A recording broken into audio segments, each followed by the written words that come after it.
Hi! ఈరోజు మా ఇంటికాడ భోజనాలు. విషయం ఏంటంటే మా సత్తిపండు గాడు పాటంతల్లి గుడి కాడ ఒక మేకపోతుని, ఒక కోడిని బలిస్తున్నారు. మన తేజ గాడు చాలా హుషారుగా ఉన్నాడు. వీడు మన జిత్తుగాడు. ఇక నన్ను ఇబ్బంది పెడితే కత్తి పట్టుకుని మేకపోతు దగ్గరికంట ఎళ్లి దండం పెట్టుకుని అట్టాగ్ కొత్తగెళ్ళాడు. చెట్టు లెక్కగలవా ఓ నరహరి పుట్ట లెక్కగలవా, చెట్టు ఎక్కి ఆ చిటారు కొమ్మను చిగురు కోయగలవా అన్నట్టు ఒక అట్టాగ్ కోసాను. ఇంక మేకపోతు మాంసం కొట్టే కార్యక్రమం అంతా గార్లం గుడి కాడ పెట్టారు. అక్కడ మన దోస్త్ మేరా దోస్త్ అందరు అక్కడ ఉన్నారు. ఇలాగ ఇంటికి వస్తే మన కిట్టుగాడు చికెన్ మొత్తం వండేస్తున్నాడు. తిప్పి తిప్పి అలసిపోయాడు. చికెన్ మట్టుకి అయిపోయింది. ఇలా మన చిరంజీవిని తీసుకుని గట్టిగా తిప్పేస్తుంటే మొక్కలు చిదిగిపోతాయి అన్నారు. మొత్తానికి చికెన్ అయితే అయిపోయింది. ఇంక మన కిట్టుగాడును చిరంజీవిని పక్కన నుంచున్నారు. చిరంజీవిని చెమటలు చాలా గట్టి గట్టినాయి. ఇక సాంబార్ అయిపోయా, టిఫిన్ అయిపోయా, మా ఇంటికాడ బండ్లు కూడా చాలా ఎక్కువ అయిపోయాయి. ఇంక మన చిన్న పని చెప్పి బయట కంపారు. వచ్చేసరికి స్వచ్ఛ భారత్ బండి మా ఇంటికాడ ఉంది. బోటీ కూడా అయిపోయింది. వేడి నీళ్ళు కూడా అయిపోయాయి. నిమ్మకాయలు పెరిగి చట్నీ కూడా అయిపోయినాయి. ఇంకా డైరెక్ట్ భోజనాలే. ముందు మా పప్పుగడాల గ్యాంగ్ దిగారు ఇంటర్నేషనల్ డైమండ్స్ లో.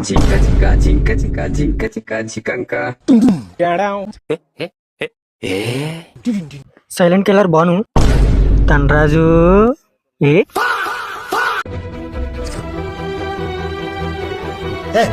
సతీష్ బా, హాయ్ అండి. సీన్ బా. लेकिन सब मिलजुल के सारे जहां से अच्छा हिंदू सीता हमारा, हम बुलबुल है इसके, ये गुल सीता हमारा. क्या बात. వంశీ బా, ఏ మొఖం దాచుకుని ఏ మరి పెద్ద ముక్క కూడా వేసుకున్నాడు. నువ్వు వేరయ్యా, నువ్వు వేరయ్యా, నీ రూటే వేరయ్యా. ఇంకా మన వాళ్ళందరూ ఎండని చెమటని అన్నిటిని ఓర్చుకుని తట్టుకుని మటన్ తింటున్నారు. నువ్వు చేయింది నేను చేయలేను, విజయ్ చేయగలను నేను చేయలేను, నేను చేయింది విజయ్ చేయగలను, నేను చేయింది నువ్వు చేయలేవు. మన పాండుబా ఎవరికి తెలియకుండా జాయిగా తింటున్నాడు. నాది కాదు అనుకుంటేనే ఇలా కొట్టాను. ఒకసారి ఈ ఊరు నాది, ఈ జనం నా వాళ్ళు, ఈ వంశం నాది, వాళ్ళ సమస్య నాది అని చెప్పి కొడితే మన సినిమా చాలా సేపటి నుంచి వడ్డెత్తున్నాడు. వీడియో తీస్తానన్నా వద్దు, తీయించొద్దు అన్నాడు. ఏంటో మరి.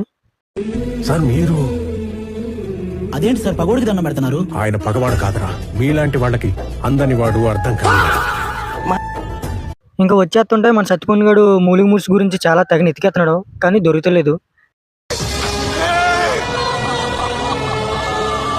వీళ్ళందరినీ చూస్తుంటే ఎవరికైనా ఏమనిపిస్తుంది అంటే అలా అనిపిస్తుంది. నెక్స్ట్ వీడియోలో కలుద్దాం. Bye bye.